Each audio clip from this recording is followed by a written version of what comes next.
Right, Geoff the Engraver here. I'm going to attempt to show you how to engrave a gold blocking die from the old days in the shoe trade.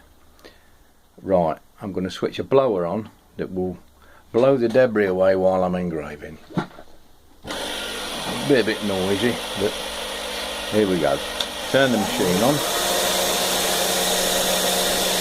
I have to set the depth. Just touch on slightly.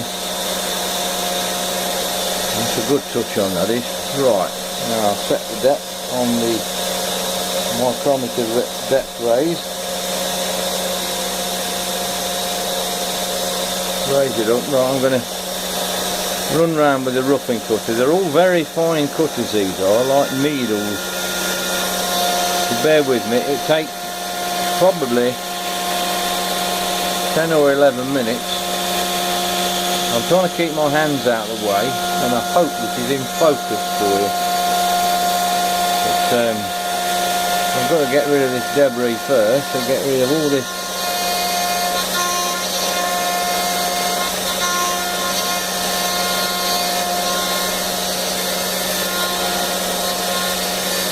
This is going to be engraved in reverse. And it's going to say GM Engraver. Not that anybody would want a gold blocking die to stamp up and say GM Engraver. Quite sure about that, but there we go. Just have to go around here quite gently. This is the roughing out process. No computers here, all done manually on my Alexander engraving machine, a pantograph machine, which is a very old machine. Just like me, although I'm not very old. I'm back along here now.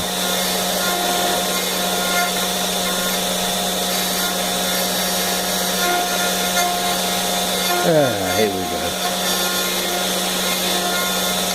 Just have to continue. Hope you can see this alright. I've had to zoom in a little bit because I've got my phone balanced on an angle plate. Right, that's the first rough out. I'll take an extra 4th thou out now just to clean the bottom up nicely. I can whiz round here a little bit quicker now because hopefully the cutter won't break. Because these cutters do break quite easily, but I'm only engraving on brass. So all the old style were on brass. For the more expensive ones and the longer running jobs, they were made in steel. Sometimes gauge plate, which is not very nice stuff to engrave, but it's very tough. On the other hand, brass is quite easy, and that's all what we all want, an easy life. I've only been engraving for about since the year 1900 and frozen to death. Actually, it was 1965 when I first started engraving. So you can work out for yourselves 51 years, and I still get a buzz out of it actually. Quite pleasant. It might be a bit awkward in the moment when I have to change the cutter and the stylus. I've got to put even smaller cutter in to get a bit more detail. I'll just take the insides out of these characters where I can. The more you can take out with a roughing cutter, the easier it is for the finishing cutters. I'll take the middle of the R out as well. And there's another R out here as well. Okay, right. Turn that off. You change the stylus first, so you can't see that because the phone has to stay still. Right, get the cutter out now. This is I might knock the phone and drop it off, I don't know. Oh, that was a bit tight. Right, there's my finger showing in the screen. Right, here's the next cutter, much smaller one, you can see that. And pop it in the spindle. That's it. And tighten it up with the key spanner. Just give it a little nip up so it don't drop out. Don't want it to be accidents. Now switch the machine on. Have to set the depth again because we don't want to hit the bottom. Not that it matters really, it's just that I don't like hitting the bottom of the jug. Just scratch on the top there. A little touch on, that's right. And now set the depth on the micrometer height again. We'll go there. We'll stay off the bottom by 1/1000. That's 1/1000th of an inch for old timers like me.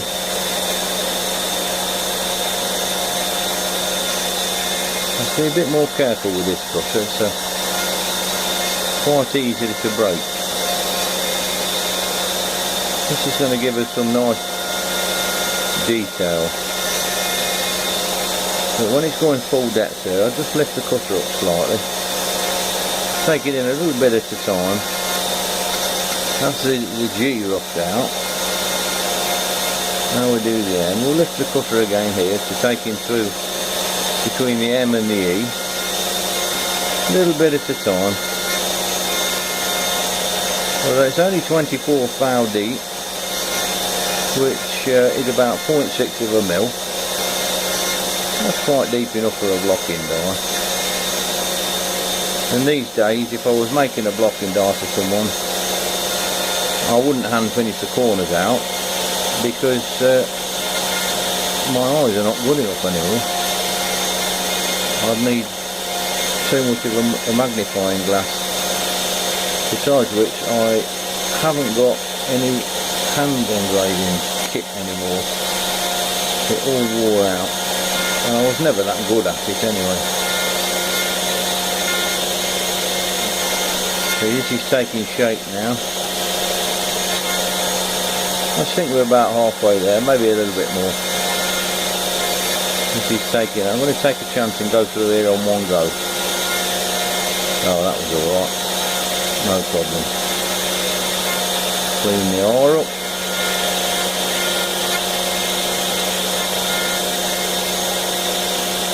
Now the A.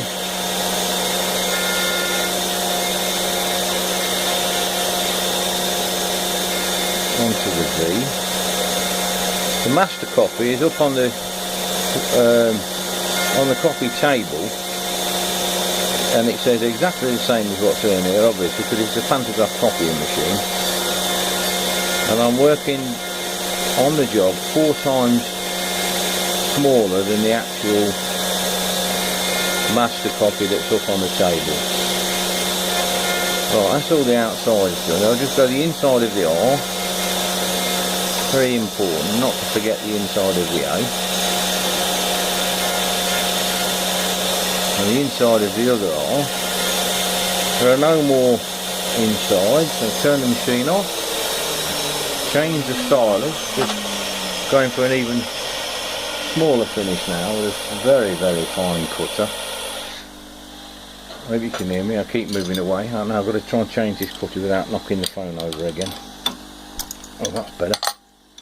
That one was up so tight because I didn't do it so tight. Right, let's pull the cutter out. I'll see if I can show you this one.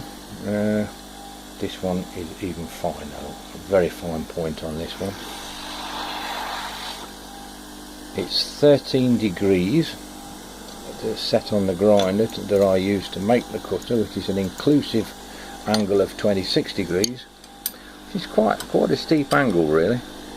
All this is for is to get some finer corners inside.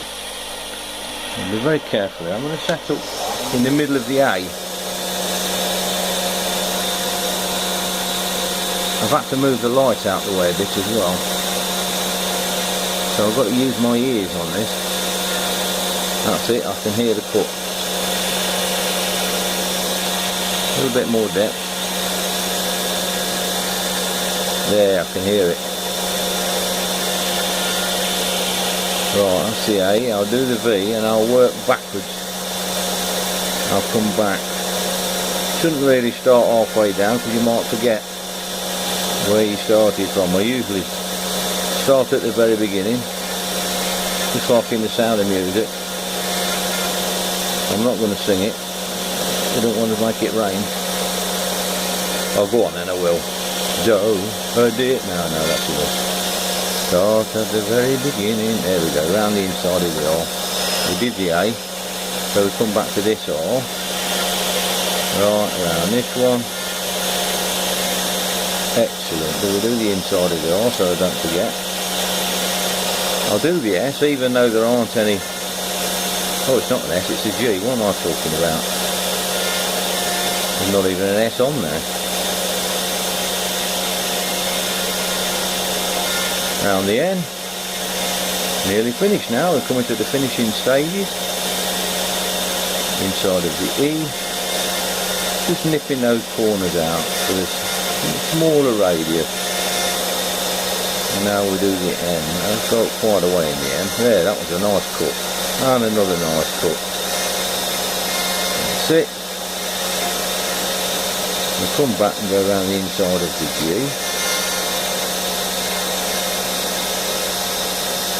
Right, move that out of the way, turn that off, turn the blower off, take it out the vise, give it a tap.